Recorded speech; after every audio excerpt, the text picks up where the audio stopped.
সমাগত সুধী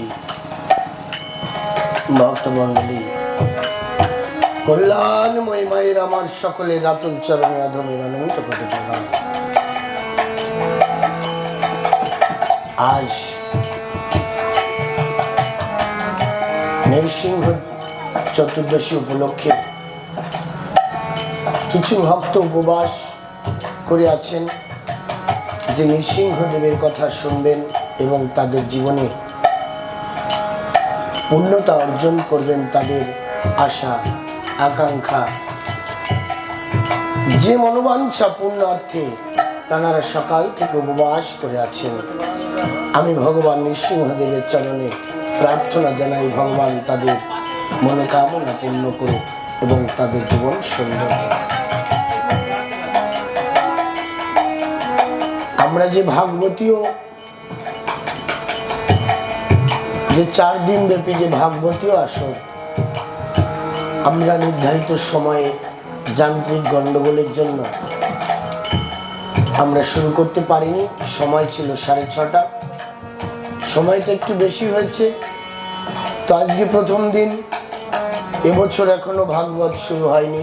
গত বছর আমরা সারা বছরই প্রায় ভাগবত সভা করেছি, বিভিন্নভাবে এখানে আলোচনা হয়েছে, বিভিন্ন শাস্ত্রীয় কথা আমরা আলোচনা শুনেছি। আমি সকল ভক্তমণ্ডলীকে বলছি, যদিও প্রথম দিন একটু দেরি হয়, এই নৃসিংহ চতুর্দশীতে ভাগবত কথা শ্রবণ করলে মনের সকল বাসনা পূর্ণ হয়। শাস্ত্রে বর্ণিত আছে যে অশ্বমেধ যজ্ঞে যে ফল হয়, নৃসিংহ চতুর্দশী পালন না করলে, নৃসিংহ চতুর্দশীতে উপবাস করলে এবং নৃসিংহদেবের কথা শ্রবণ করলে সেই সমফল লাভ হয়। তাই আমরা যারা এখানে উপস্থিত হয়েছি, আজ আলোচনা তত দীর্ঘায়ু না করে আমরা অল্পের মধ্যে দিয়ে ভগবান নৃসিংহদেবের কথা শ্রবণ করব। দেখুন, ভগবান ভক্তের জন্য চিরদিনই দয়ালু। এই জগৎ সংসার শুধু নয়, এই বিশ্ব ব্রহ্মাণ্ডে যদি কেউ দয়ালু হয়, তিনি একমাত্র অনাদি আদি গোবিন্দ সচ্চিদানন্দ বিগ্রহ সর্বকারণের কারণ। তারা হতে বড় দয়ালু এই জগৎ সংসারে আর কেহ নেই। তবে কথা কি জানেন,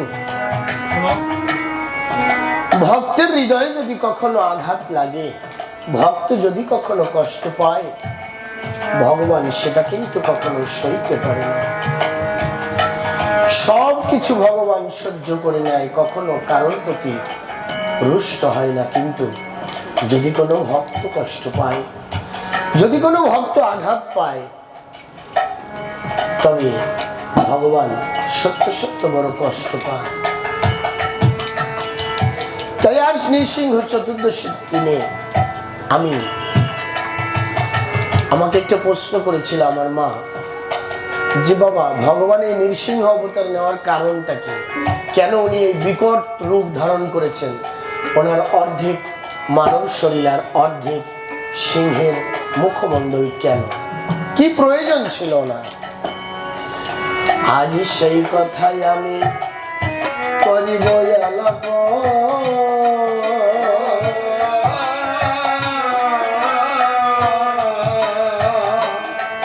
ভক্তবৃন্দ সবাই মিলে শুনবেন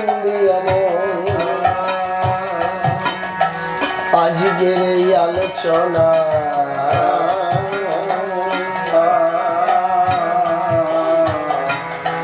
আমি বলে যাই,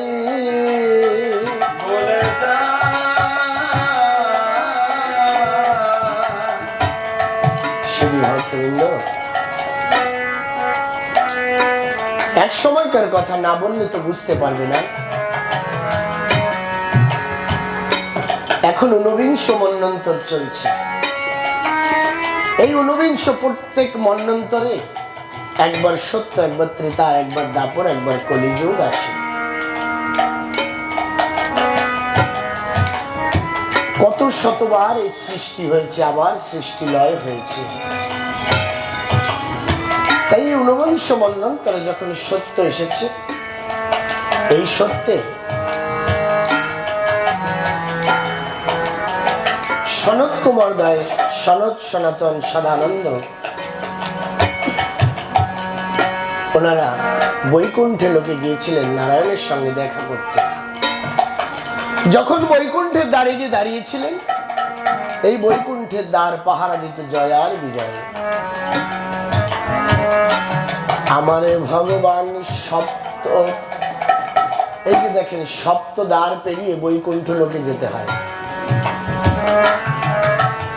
আমি এই জন্য আলোচনা করলে তো, গল্প বললে তো মানুষ গল্পই শুনে যাবে।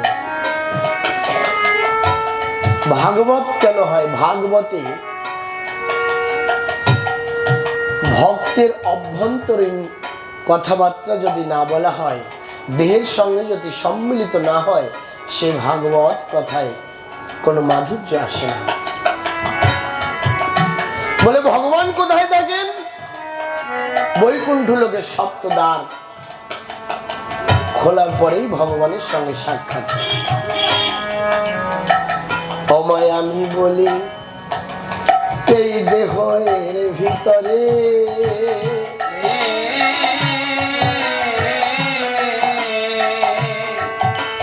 এই দেহের ভিতরে সপ্তদ্বার আছে।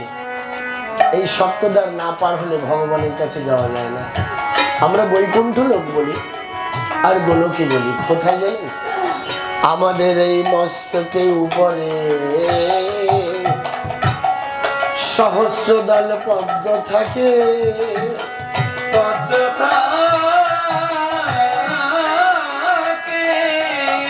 এই সহস্রদল পদ্মের উপরে যেতে হলে কি করতে হয় জানে? আগে গুরু কল্প তরুমূলে বাসা বেঁধে গুরুর কাছে সন্ধান নিতে হয়। গুরু সর্বপ্রথম সন্ধান দেন কোথায়? গুরু যখন গুরু কর দিয়ে শিষ্যের মস্তকে হাত দেয়,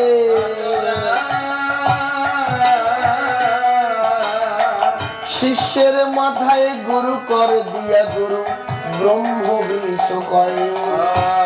এই ব্রহ্ম বীজের দ্বারাই এই দেহের দক্ষিণ দেশে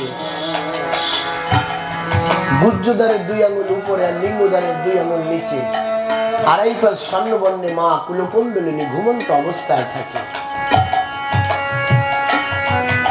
এই গুরুর কৃপায় গুরু যখন ব্রহ্মবীজ মস্তকে গুরু কর এইভাবে ধরে দীক্ষা দেওয়ার পূর্বে যখন গুরুদেব ব্রহ্মবীজ জপ করে, তখন শিষ্যের দেহের ভিতরে এই দক্ষিণ দেশে যে মা কুলকুণ্ডলিনী ঘুমন্ত অবস্থায় থাকে, আড়াই পাশে স্বর্ণবর্ণে মা চেতনে আসে। আর এই মা কুলকুণ্ডলিনী যদি সেই ভগবানের কাছে যেতে চায়, তবে সপ্ত দরজা ভেদ করবার পরে যেতে হয়, তার আগে কখনো যেতে পারে না। তো এই সনত কুমার দয়ে গিয়েছিল বৈকুণ্ঠ নগরে।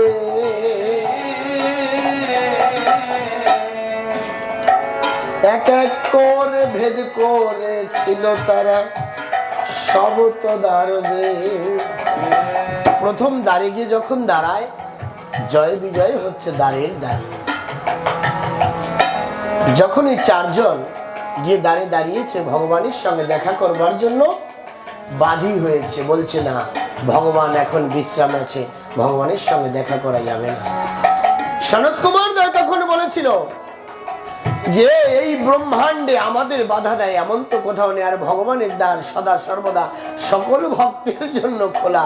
ভক্তের জন্য তো ভগবানের দ্বার কখনো বন্ধ হয় না। তাহলে আমরা কেন ভগবানের দ্বারে প্রবেশ করতে পারবো না? দেখেন, আমাদের এই দেহের দক্ষিণ দেশের দ্বার যদি গুরুর কৃপা হয়, সবাই চেতনে থাকে কুলকুণ্ডলিনী, কিন্তু কর্ম না করলে কখনো কুলকুণ্ডলিনী ঊর্ধ্বগতি ধায় না। দ্বার তো খোলা, কিন্তু ভগবানের কাছে যাওয়া তো এত সোজা নয়। যখন জয় বিজয়কে জিজ্ঞাসা করেছে কেন আমাদের ঢুকতে দাও, বলে ভগবান বিশ্রাম করছে, এখন ভিতরে যাওয়া যাবে। বলছে আমরা 4 জন সনত সনানন্দ, ওরা 4 জনে একসঙ্গে গেছে, বলছে আমাদের ঢুকতে দেবে না। ভগবানের দ্বার কখনো কারো জন্য বন্ধ হয় না, তাই তোমাদের আমরা অভিশাপ দেব। কি? তোমাদের সপ্ত জন্ম মর্তে মাটিতে নিতে হবে, তোমরা রেহাই পাবা না। এমন সময় যখন এই অভিশাপ দিল, তখন সপ্ত দ্বার খুলে স্বয়ং নারায়ণ উপস্থিত হলো সম্মুখে। নারায়ণ এসে ভক্তের কাছে হাত জোড় করছে, হে সনৎ কুমারদ্বয়, কিভাবে তুই এমন ভাবে অভিশপ্ত করছো জয় বিজয়কে? কি হয়েছে? বলছে, মহাপ্রভু, ভগবানের দ্বার কবে থেকে বন্ধ হওয়া শুরু করেছে ভক্তের জন্য? ভগবান বলছে, আমার দ্বার তো কখনো ভক্তের জন্য বন্ধ নয়।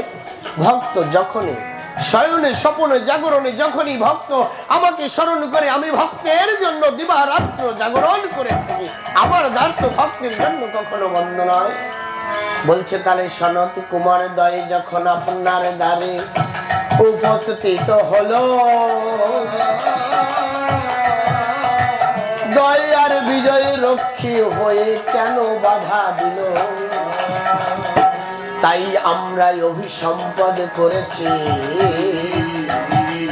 সব তো জন্ম লইতে হবে।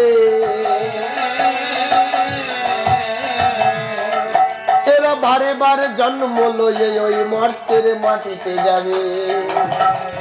এমন সময় জয় আর বিজয় ভগবানের চরণ যুগল জড়িয়ে ধরেছে, বলছে, হে ভগবান, তুমি তো করুণাময়, তুমি পরম দয়ালু, এর থেকে কি আমরা উদ্ধার পাবো না এই অভিসম্পদ থেকে? তখন সনত কুমারদ্বয় বলছে, প্রভু, আমাদের থেকেও ভুল হয়েছে। কি? বলছে, সাধুর মধ্যে তো ক্রোধ এমন ভাবে আসা কখনো উচিত নয়। কাম ক্রোধ লোভ মোহ মদ আর মাৎসর্য, স্মরণে পূজার দমন থাকে না, সে তো সাধুর গুণ তার মধ্যে থেকে প্রকাশ পায় না। তাহলে মহাপ্রভু, আমাদেরও ভুল হয়েছে, এর উপায় কি? ব্রহ্মবাক্য তো মিথ্যা হবে না, তাহলে কি করা যায়? বলে, অভিসম্পদ খণ্ডন হতে পারে মহাপ্রভু। কি? এরা তো মর্তের মাটিতে 7 বার জন্ম নেবে। বলছে, না, এর একটা উপায় আছে। কি? এরা মর্তের মাটিতে জন্ম লয়, কিভাবে উদ্ধার হতেছে আগে এদের দুজনের কাছে জিজ্ঞাসা করেন। দুজন বলছে, প্রভু, যদি ভগবানের হাতে মৃত্যু বরণ করি, আসিব গোলকে ফিরে, পুনরায় জায়গা পাইব এই বৈকুণ্ঠ নগরে। তাই মহাপ্রভু আমি বলি, আপনার হাতে উদ্ধার হতে চাই।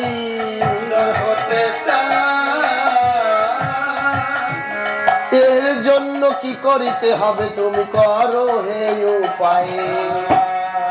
সনত সনানন্দ সনত কুমার আদি বলছে, প্রভু, এই সপ্ত জন্ম নয়, 4 জন্মে সবকিছু সমর্পণ হতে পারে, যদি কিনা আপনার শত্রু হয়ে জন্ম নেয় এই ভুবন মাঝারে। বলছে, তাই? বলছে, প্রভু, যদি 4 জন্মে যদি আমরা উদ্ধার হয়ে আপনার হাতে মৃত্যুবরণ করে ফিরে আসি, আমরা শত্রু হয়ে যাব, তাও আমরা মেনে নেব, আমাদের কোনো দুঃখ নাই, আমরা শত্রু হয়ে যাব। বলছে, প্রথম জন্মে যাবে তোমরা অসুর কুলেতে,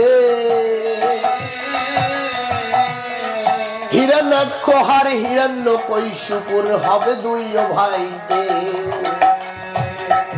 সদা শত্রু হবে নারায়ণে, শত্রু ভাব থাকিবে মনে। আরে ভক্তির বীজ থাকিবে তোমাদের অন্তর ভুবনে, বহিরঙ্গ শত্রু ভাব অসুরাবৃত্তি হবে, অন্তরেতে ভক্তি ভাব মাধুর্য ভাব রবে। আবার যাবে তো, তবে বহিরঙ্গ প্রকাশ তোমাদের অসুরত্ব ভাব হবে, অসুরিক ভাব নিয়ে তোমরা জন্মগ্রহণ করবে, কিন্তু অন্তরে তোমাদের ভগবানের প্রতি টান হবে। আর না হলে তো আমার হাতে মৃত্যুবরণ হবে না, উদ্ধার হবে না, বহিরঙ্গে শত্রু ভাব থাকবে। তাই প্রথম জন্মে দু ভাই নিল হিরণ্যক্ষ হার হিরণ্যকশিপুর হয়ে। হিরণ্যক্ষ বড় ভাই আর হিরণ্যকশিপুর ছোট ভাই হয়ে জন্মগ্রহণ করল। এই হিরণ্যক্ষ সর্বপ্রথম প্রভুর হাতে কিভাবে নিধন হলো? আমরা যে জম্বু দ্বীপে আছি, আমরা যে পৃথিবীতে রই, এই পৃথিবীকে অতলে নিয়ে গেছিল মহাসমুদ্রের তলদেশে, ক্ষীর সমুদ্রের তলদেশে ডুবিয়ে দিয়েছিল। তখন আমার ভগবান যিনি বরাহ রূপ ধরে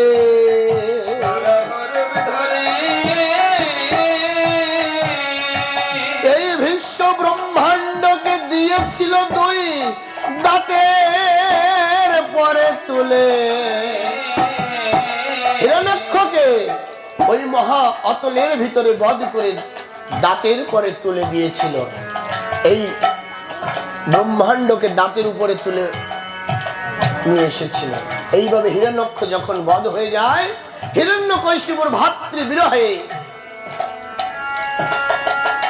ক্রোধিত হয়, যে অসুরদেব গুরু শুক্রাচার্যের কাছে গিয়ে বলে, হে গুরুদেব, ওই বৈকুণ্ঠের নারায়ণ মহাশত্রু আমার, ওহার থেকে বড় শত্রু নাই এই জগতে আমার। ওই শত্রুকে নিধন করতে হলে বলো আমায় কি করিতে হবে? কোথা থেকে মহাশক্তি বলো লাভ করাও যাবে? আমি অতি ছোট করে যাব, কারণ অনেক সময় হচ্ছে তো। শুক্রাচার্য যিনি স্বর্গের থেকে অভিশপ্ত হয়ে অসুর কুলের গুরু হয়েছিল নিজের কর্মদোষে। এই জন্য মা বলি, ভাগবত এর শেষ হয় না, যদি কর্মদোষের কথা বলতে যাই অনেক সময় লেগে যাবে। তাই কর্মদোষে মানুষ রাজরানী হয় আর কর্মদোষে হয় কি তারা তোমরা জানো? আসরের মাঝে আমি সে কথা না করিব খানো। হিরণ্যকশিপুরকে গুরু শুক্রাচার্য বলল, এক কাজ করো বাবা, তুমি তো শিষ্যপুত্র আমার, যদি ওই নারায়ণের থেকে জিততে হয় তোমাকে অমরত্ব লাভ করতে হবে, তাছাড়া পারবে না। তাহলে কি করতে হবে? একমাত্র সৃষ্টিকর্তা প্রজাপতি ব্রহ্মা যিনি হয়,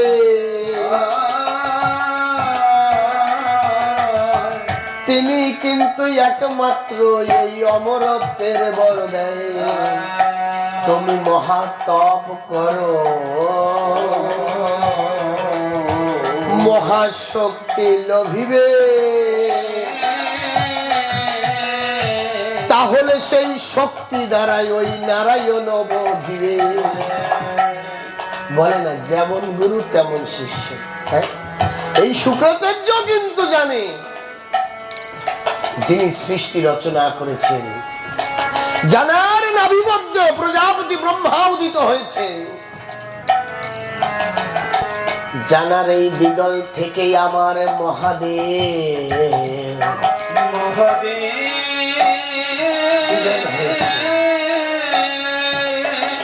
জানার অংশটি অংশে এই গুরু শুক্রাচার্য জন্ম ধরেছে, এই ভার্গব জন্মগ্রহণ করেছে। তাকে মারার বুদ্ধি নেই ভেবেছেন? হিরণ্যকশিপুর এই কথা শুনে চলে গেছে নির্জন জঙ্গলে। বলে না, সত্য যুগে ছিল ধ্যান ধারণা। সত্য যুগে ভগবানকে পেতে হলে ধ্যান করতে হতো, বছরের পর বছর, বছরের পর বছর ধ্যান করতে হতো। ধ্যান করার পর ভগবানকে পাওয়া যেত। আমি আজকের অন্য কথাই যাচ্ছি না, কারণ এই হিরণ্যকশিপুরের কথা বলতে গেলে তার 3 দিনেও শেষ হয় না যদি আমি আলোচনার পরিপ্রেক্ষিতে যাই। এই জন্য যাচ্ছি না আমি ছোটোর মধ্যে দিয়ে, খালি ওনার কথাই বলে যাই। একটি নির্জন বনে পাহাড়ের উপরে প্রজাপতির ব্রহ্মার ধ্যান আরম্ভ সে করে। কখনো গলা জলে নেমে, কখনো এক পায়ের উপরে সে মহাতপ আরম্ভ করেছে। কার? প্রজাপতি ব্রহ্মা। কিন্তু কি জানো, এই হিরণ্যকশিপুর যখন গৃহে ছিল, এই ভগবানের সঙ্গে শত্রু ভাব হতে ভগবান মনে মনে চিন্তা করেছেন, ওরে তোরা তো পূর্বেতে ভক্ত ছিলি আমার দ্বারের রক্ষী, তোরা শত্রু ভাব নিয়ে গেছিস, আমি জানি কি হবে, তাই তোর ঘরে আমার ভক্ত যাবে আর সেই ভক্তের দ্বারাই তুই উদ্ধার হবে। তাই এই হিরণ্যকশিপুরের ঘরে, হিরণ্যকশিপুর স্ত্রী যখন 1 মাসের গর্ভবতী ছিল তখন হিরণ্যকশিপুর সাধনা করতে চলে যায়। যখন মহা সাধনা শুরু করেছে বনের মধ্যে, তখন দেবরাজ ইন্দ্র মনে মনে ভাবে, তাই মনে মনে ভাবে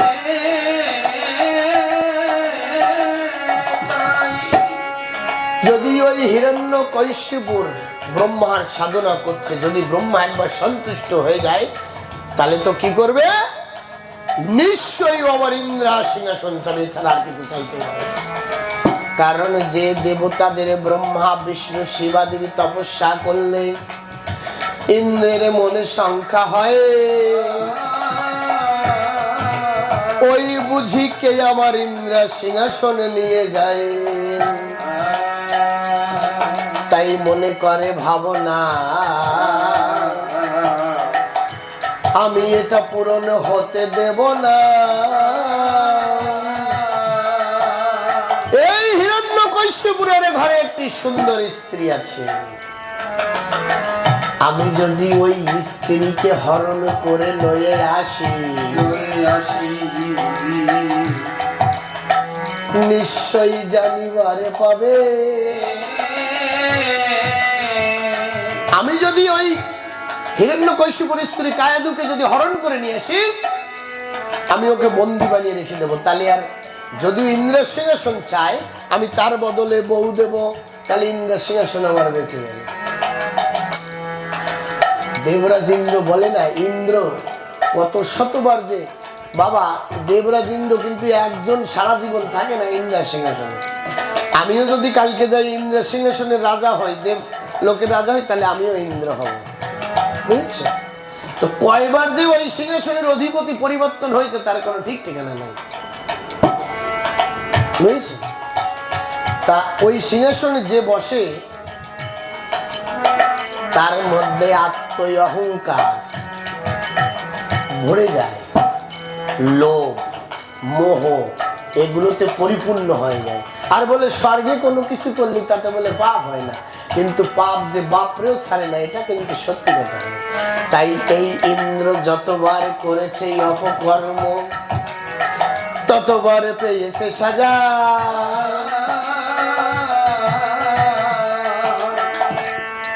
তাই এই হিরণ্যকশিপুর স্ত্রীর নাম ছিল কায়াদু। কায়াদু 1 মাসের গর্ভবতী। ইন্দ্র কি করছে, ওই তপস্যা, ঘোর তপস্যা দেখে ইন্দ্র বুঝতে পেরেছে ওই তপস্যা আমি স্বর্গের অপ্সরা পাঠিয়ে তপস্যা ভঙ্গ করতে পারছি না, তাহলে একমাত্র উপায় ওই কায়াদুকে, এখন তো হিরণ্যকশিপুর রাজ্যে নেই, রাজা নেই, তাহলে ওর বউ চুরি করে নিয়ে দেবরাজ নিজে গিয়ে কায়াদুর হাতটি ধরে আকাশে পথে নিয়ে যায় সে ওই না স্বর্গপুরে। এমন সময় দেবর্ষি নারদ দেখতে পায়, হায় হায় রে, দেবলোকের রাজা হয়ে পরের বউ চুরি করছো, সর্বনাশ, কি দেখা যায়। দেবরাজ নারদ, এই দেবর্ষি নারদ আকাশ পথে হরিনাম করতে করতে এসেছে। আর দেবরাজ কি করছে? কায়াদুর হাত কি ধরে টানতে টানতে আকাশ পথে নিয়ে যাচ্ছে দেবলোকে। এমন সময় নারদ মুনি বলছে, দাঁড়াও দাঁড়াও দেবরাজ, তুমি এই কর্ম করছো কেন? বলে, নারদ, দেবর্ষি নারদ, তুমি তো জানো না হিরণ্যকশিপুর মহা তপ করছে, আর এই তপে যদি ব্রহ্মা সন্তুষ্ট হয় তাহলে আমার ইন্দ্র সিংহাসন নেবে, আর ইন্দ্র সিংহাসন যাতে না নিতে পারে তাই আমি হিরণ্যকশিপুর স্ত্রী হরণ করে নিয়ে যাচ্ছি। নারদে ভাবে মনে মনে তাই, নারদ ভাবে মনে মনে ওই কায়াদুর গর্ভে যিনি এসেছে সে যে বড় ভক্ত হয়। নারদ মুনি দেবরাজকে বলল, দেবরাজ, আপনি যদি একজন স্ত্রীর হস্ত ধরে এইভাবে আকাশ পথে নিয়ে যান, দেখেছেন চারিদিকে কত দেবতারা, গন্ধর্বরা, কিন্নররা সবাই দেখছে আপনি দেবতাদের রাজা হয়ে একজন স্ত্রীর হাত ধরে হরণ করে নিয়ে যাচ্ছেন। আপনি হরণ করে নেওয়া আর আমার কুঠিরে পাঠানো সমান না। আপনি যখন বলবেন আমি কায়াদুকে তখন আপনার হাতে ধরে দেবো, কিন্তু কায়াদু মনে হচ্ছে 1 মাসের গর্ভবতী, আমার কাছে দেন, আমি নিয়ে আমার আশ্রমে রাখি, আপনার কোনো তাপ জ্বালা থাকবে না, আর আপনারা আমার আশ্রমে থাকলে কেউ জানতেও পারবে না যে আমার আশ্রমে আছে, আপনি ছেড়ে দেন।